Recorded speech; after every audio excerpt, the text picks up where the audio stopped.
Hello everyone. Syntax के इस video में रूल नंबर 57 से हम लोग समझना शुरू करेंगे। अकॉर्डिंग टू रूल नंबर 57, ध्यान दीजिएगा, इन the case noun in apposition,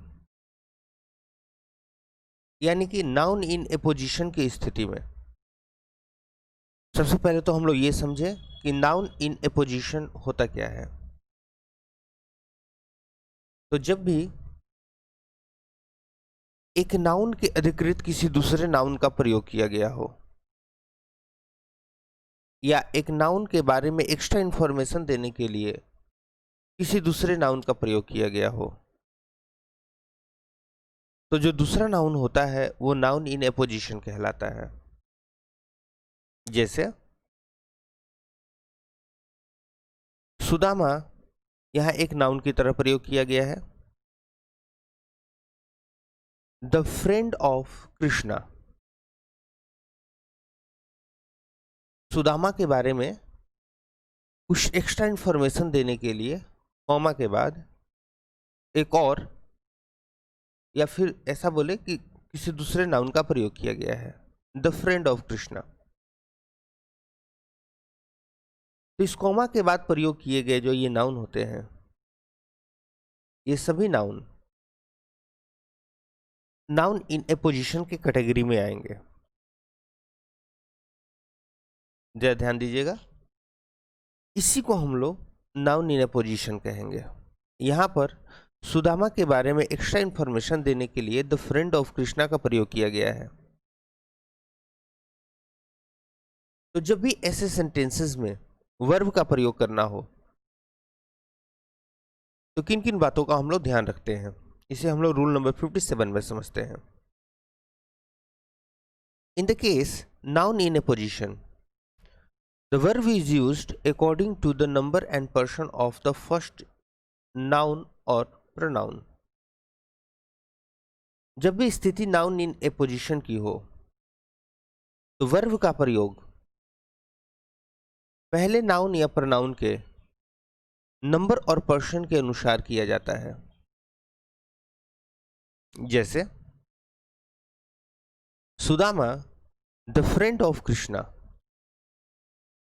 इस सेंटेंस में the friend of Krishna noun in a position के रूप में प्रयोग किया गया है, और इसके बाद जो वर्ब वाज आया है, यह वाज पहले नाउन सुदामा के अनुसार प्रयोग किया गया है।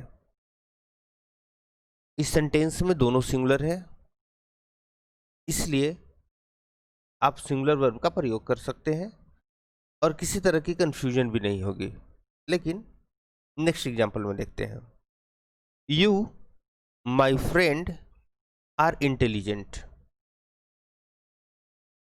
इस सेंटेंस में यू एक प्रोनाउन के रूप में प्रयोग किया गया है, my student noun in apposition के रूप में प्रयोग किया गया है।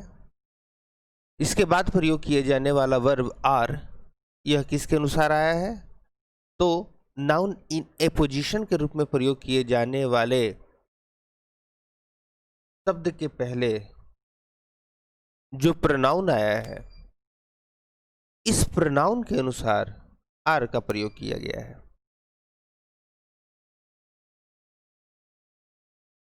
रूल नंबर 57 के अनुसार नाउन इन एपोजिशन में प्रयोग किए जाने वाला कोई भी नाउन हो, उसके अनुसार वर्ब का प्रयोग नहीं किया जाएगा, बल्कि वह जिस नाउन या प्रोनाउन के लिए प्रयोग किया गया है उसके नंबर और पर्सन पर डिपेंड करता है कि हमारा वर्ब सिंगुलर होगा या प्लूरल होगा।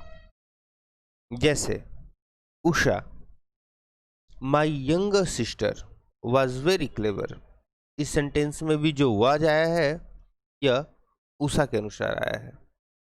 Next, I mister Singh am not dishonest,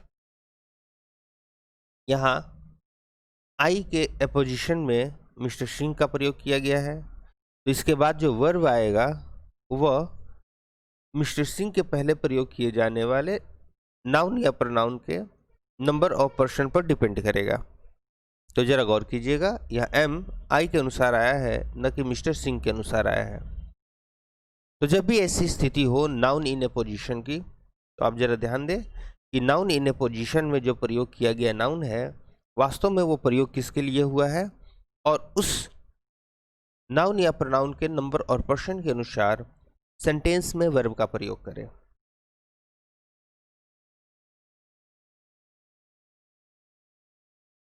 rule 58, if single infinitive, infinitive क्या होता है हम लोग समझेंगे, और सिंगल जेरंड, इससे भी हम लोग समझेंगे, सिंगल क्लॉज, इसे भी हम लोग समझेंगे, is used as the subject of the sentence, अगर इनमें से किसी का भी सिंगल इन्फिनेटिव का, सिंगल जेरंड का या सिंगल क्लॉज का, इसमें से किसी का भी सेंटेंस के सब्जेक्ट के रूप में प्रयोग हो, it functions as a singular subject, तो यह सिंगुलर सब्जेक्ट की तरह काम करता है। So it takes a single verb, इसलिए यह सिंगल वर्ब लेता है। सिंगल का मतलब है वन, यानी कि एक इन्फिनेटिव, एक जिरंड या फिर एक क्लॉज। किसी भी सेंटेंस में अगर आप एक इन्फिनेटिव का प्रयोग करते हैं या फिर एक जिरंड का प्रयोग करते हैं या फिर एक क्लॉज का प्रयोग करते हैं, तो ये सिंगुलर सब्जेक्ट के रूप में काम करते हैं, और इनके लिए जो वर्ब प्रयोग किया जाता है वो सिंगुलर वर्ब प्रयोग किया जाता है। सबसे पहले इन्फिनेटिव क्या है, तो जनरली 2 + V1 को हम लोग इन्फिनेटिव कहते हैं, लेकिन सभी जगह 2 + V1 इन्फिनेटिव का काम नहीं करते हैं। इसके लिए कंडीशन क्या है, यह वाक्य का सब्जेक्ट या ऑब्जेक्ट के रूप में प्रयोग होना चाहिए, यानी कि जब भी इनका प्रयोग 2 + V1 का प्रयोग नाउन इक्विवेलेंट के रूप में प्रयोग किया जाता है, तभी वो इन्फिनेटिव कहलाते हैं। जेरेंट के साथ भी यही बात है, मेन वर्ब के साथ आईएनजी लगा हो तो वो जेरेंट कहलाता है, लेकिन तब जब उसका प्रयोग नाउन इक्विवेलेंट के रूप में हो। नाउन इक्विवेलेंट कहने का मतलब कि उनका प्रयोग वाक्य में सब्जेक्ट या ऑब्जेक्ट के रूप में हो, तब वो जेरेंट कहलाएगा। क्लॉज, जब भी आपको subject plus verb plus object का प्रयोग एक साथ मिल जाए तो वो एक क्लॉज के रूप में हो, लेकिन कब, तो कुछ बातों को जरा ध्यान देना पड़ता है क्लॉज के साथ। तो क्लॉज हम लोग कहते किसे हैं, उसके बारे में नीचे कुछ बातें दी गई हैं, जरा इसे समझे पहले। क्लॉज की हिंदी हो जाती है उपवाक्य ना, या वाक्यांश भी हम लोग कह सकते हैं इसे। इसकी जो डिफिनीशन है उसे समझ ले, खुद समझ जाइएगा कि वाक्य में प्रयोग किया गया क्लॉज किसे कहते हैं। A clause is a group of words forming part of a sentence. एक क्लॉज जो होता है वह किसी भी वाक्य का एक हिस्सा होता है, एक शब्द का समूह होता है, लेकिन वह क्या करता है, सेंटेंस का निर्माण करता है मिलकर के। And containing a subject and predicate, और उस क्लॉज में एक सब्जेक्ट भी होता है और उसका अपना प्रेडिकेट भी होता है। या नहीं कि इस बात को अगर हम लोग समझे दूसरी तरह से तो हम लोग ऐसे कह सकते हैं,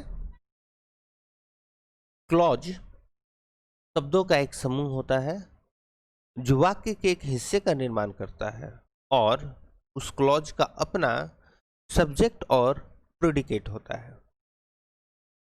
अब यहां पर प्रेडिकेट में थोड़ी परेशानी हो सकती है, तो प्रेडिकेट किसे कहते हैं, तो इसे भी हम लोग समझ लेते हैं, उसके बाद ही एग्जाम्पल को समझा जाएगा। तो प्रेडिकेट की हिंदी होती है विधेय। अब यह विधेय क्या होता है तो जरा समझिए।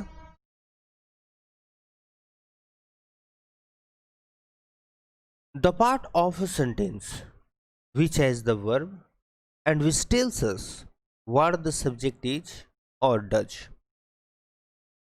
The part of a sentence यानी विधेय क्या होता है, प्रेडिकेट किसे हम लोग कहते हैं, तो the part of a sentence, वाक्य का एक हिस्सा, यानी प्रेडिकेट वाक्य का एक हिस्सा होता है, हैज द वर्ब, यानी कि इस प्रेडिकेट के पास वर्ब होता है, एंड विच टेल्स अस, और जो हमें यह बताता है what the subject is, subject क्या है, और डज, और सब्जेक्ट क्या करता है, यानी कि वाक्य का वह हिस्सा जिसमें वर्ब होता है और जो हमें यह बताता है कि सब्जेक्ट क्या है या फिर सब्जेक्ट क्या करता है।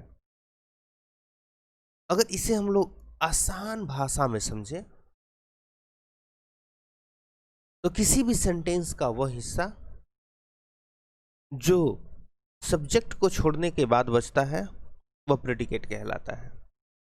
जैसे इस सेंटेंस को देखा जाए, ही वॉज कुकिंग डिनर, और इसमें अगर हम लोग सब्जेक्ट को छोड़ दें तो इसका बाकी जो भाग है यह प्रेडिकेट कहलाएगा।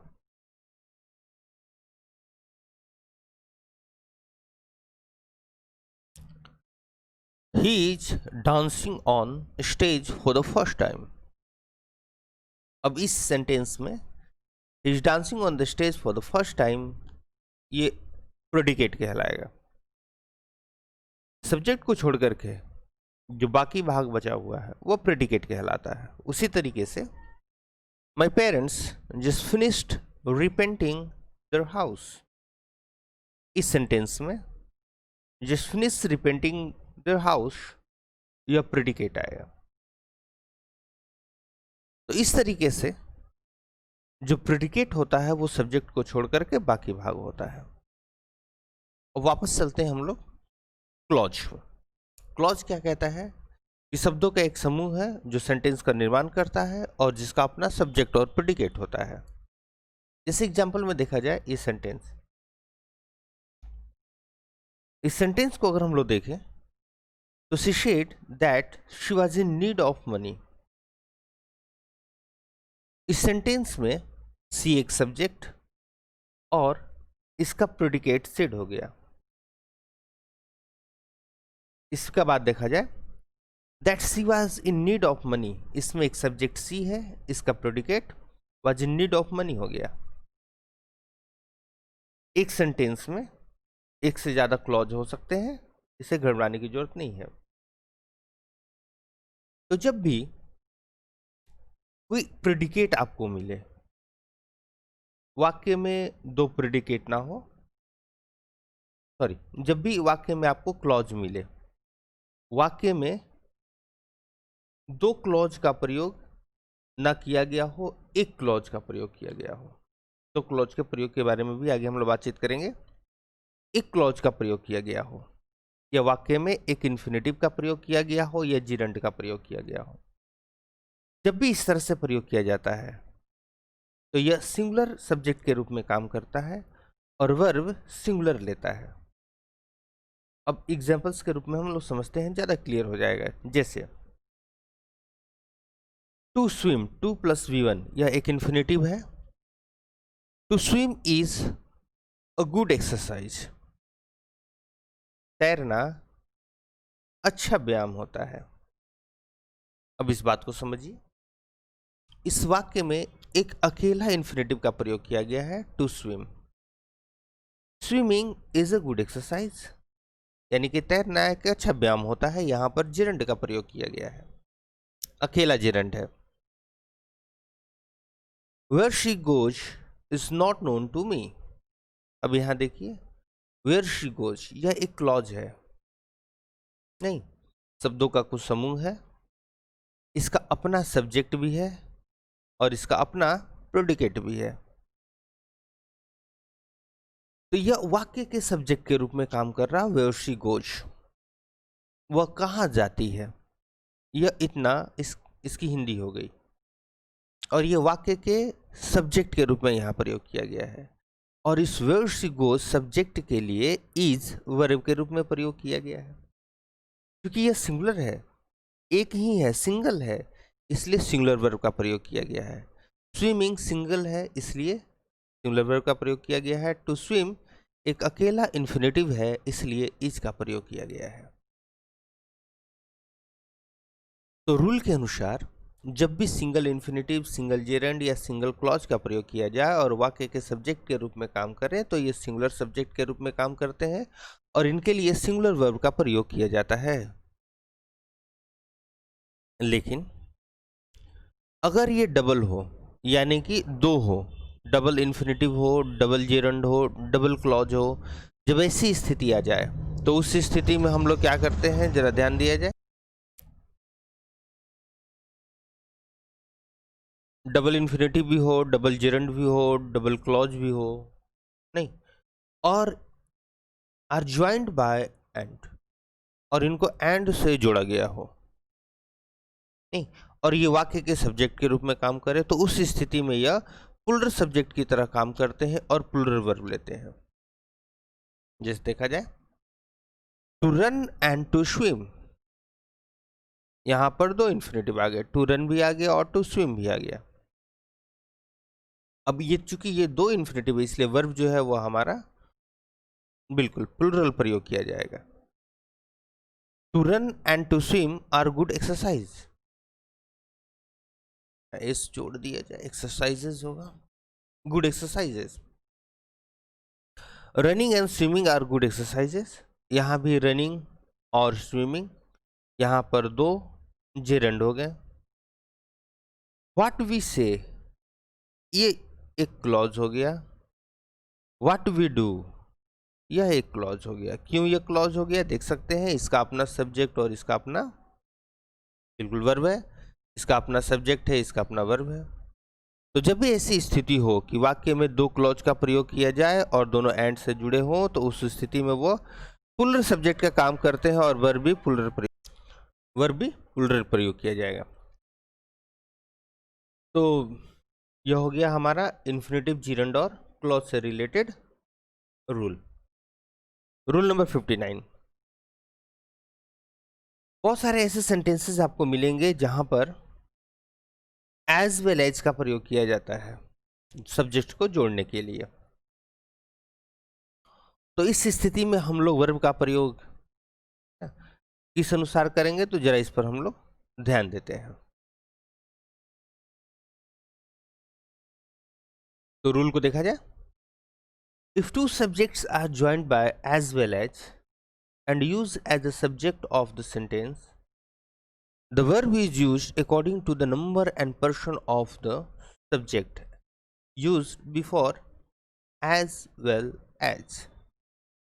यदि दो सब्जेक्ट्स का प्रयोग हम लोग एज वेल एज से जोड़कर करते हैं और उनका प्रयोग वाक्य के सब्जेक्ट के रूप में हो तो वर्ब का प्रयोग एज वेल एज के पहले प्रयोग किए गए नंबर और पर्सन के अनुसार किया जाता है। दो सब्जेक्ट्स तो जुड़ेंगे एज वेल एज से, लेकिन जो वर्ब का प्रयोग है वह एज वेल एज के पहले प्रयोग किए गए सब्जेक्ट के अनुसार किया जाएगा। जैसे देखिए, the actor as well as the writers, as well as से जोड़ा गया है एक्टर को और राइटर्स को। Actor singular, writers plural. अब प्रयोग करना है वर्ब का, तो जो हैज प्रयोग किया गया है यह हैज एज वेल एज के पहले प्रयोग किए गए एक्टर के अनुसार आया है। तो रूल के अनुसार जब भी दो सब्जेक्ट्स को आप लोग एज वेल एज से जोड़ते हैं तो एज वेल एज के पहले जो सब्जेक्ट होता है उसके नंबर और पर्सन के अनुसार ही वर्ब का प्रयोग करना होता है। जैसे दूसरे एग्जांपल में देखा जाए, the writers as well as the actor.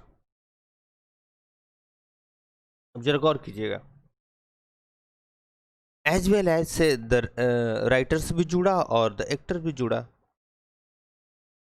तो जो वर्ब प्रयोग किया जाएगा, जो आर प्रयोग किया गया है, यह एज वेल एज के पहले राइटर्स के अनुसार प्रयोग किया गया है। The writers as well as the actor are excited to publish this book.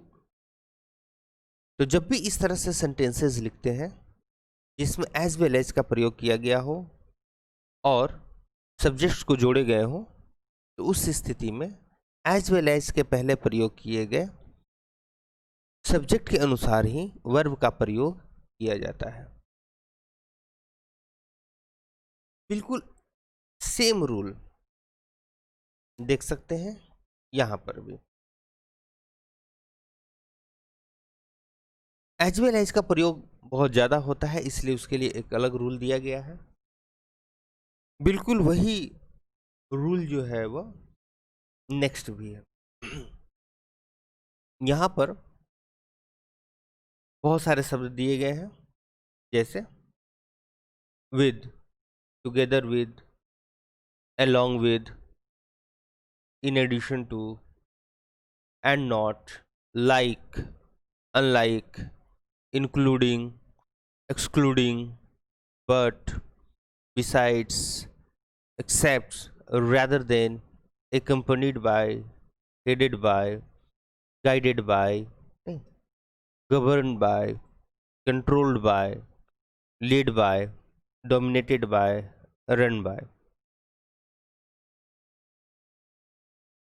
सभी की हिंदी बगल में दी गई है, और जिनकी हिंदी बगल में नहीं दी गई है वह नीचे लिख दिया गया है।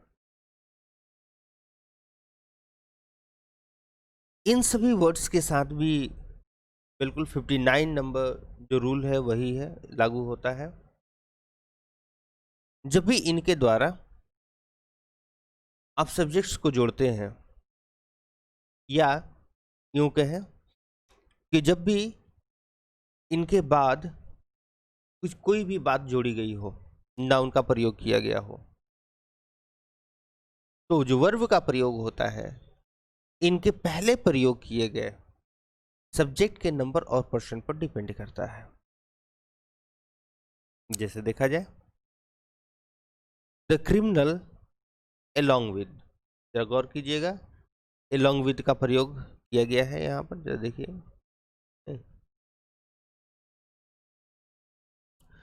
The criminal along with is floors, floors उसके अनुयायी, जो अपराधी थे वो अपने अनुयायियों के साथ साथ।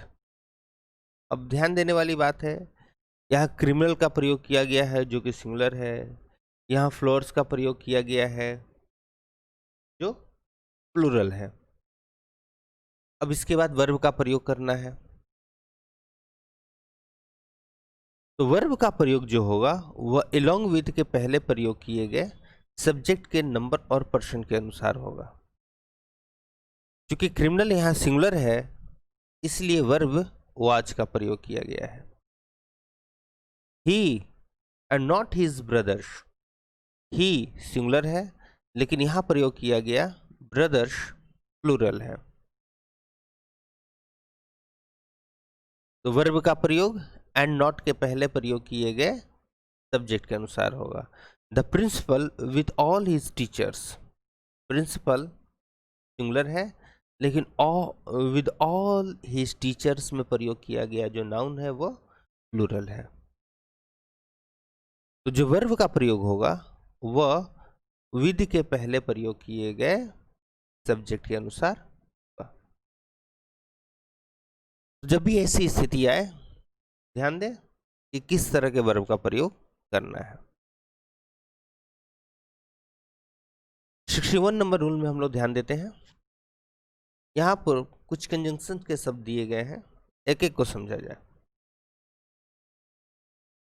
According to rule, if two subjects are joined by, अगर दो सब्जेक्ट्स जुड़े हों इनके द्वारा, और इधर और, आइदर और भी आप इसे पढ़ सकते हैं, नीदर नॉर, आप इसे नाइदर नॉर भी पढ़ सकते हैं। नेक्स्ट है नॉट ओनली बट ऑल्सो, सभी की हिंदी दी गई है ना।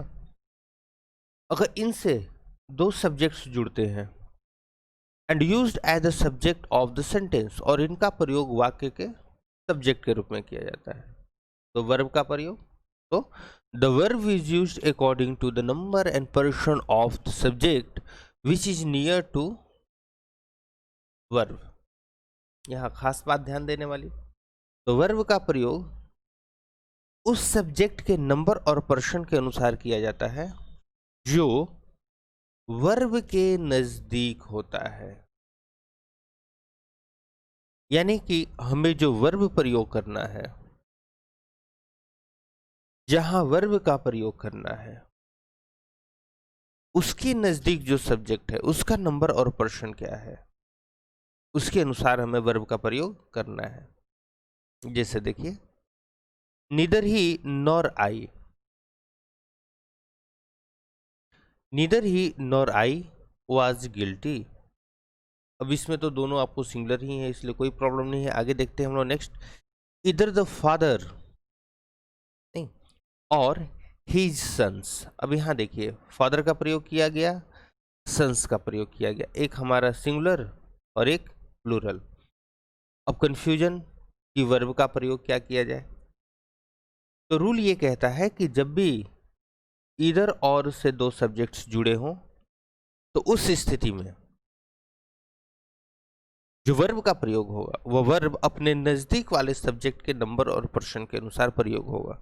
यहाँ देखिए, जो वर्ब का प्रयोग किया गया है यह अपने नजदीक वाले सन्स के अनुसार है। अगर यह भी सिंगुलर होता तो फिर हम लोग वाज का प्रयोग करते। Next, not only Mohan but also his brothers. Mohan एक सिंगुलर, लेकिन ब्रदर्स प्लूरल। तो इस स्थिति में जो वर्ब वर आया है यह अपने नजदीक वाले सब्जेक्ट के नंबर और पर्सन के अनुसार प्रयोग किया गया है। नॉट ओनली जे के बट ऑल्सो ए के इज ऑनेस्ट, इसमें तो दोनों सिंगुलर ही है। यू और ही वाज पंक्चुअल। यू अपने साथ आर का प्रयोग करता है, नहीं प्लूरल है, वर का प्रयोग करेगा पास्ट टेंस में। ही सिंगुलर, प्रेजेंट में ना इज, और अगर पास्ट हुआ तो वाज। तो देख लिया जाए जरा सेंटेंस। यू और ही वाज पंक्चुअल। अब यहाँ जो वर्ब का प्रयोग किया गया है यह अपने नजदीक वाले सब्जेक्ट के अनुसार प्रयोग किया गया है। कि ही है इसलिए वाज का प्रयोग किया गया है। तो इस तरीके से जब भी ये सभी आपको शब्द मिलेंगे सब्जेक्ट्स को जोड़ने के लिए, तो ऐसे सेंटेंसेस में जो वर्ब का प्रयोग किया जाएगा वह वर्ब अपने नज़दीक वाले सब्जेक्ट के नंबर और पर्सन के अनुसार प्रयोग किया जाएगा। एक एसएससी का क्वेश्चन है जो 2011 में पूछा गया था। Neither the mouse nor the lion were cot.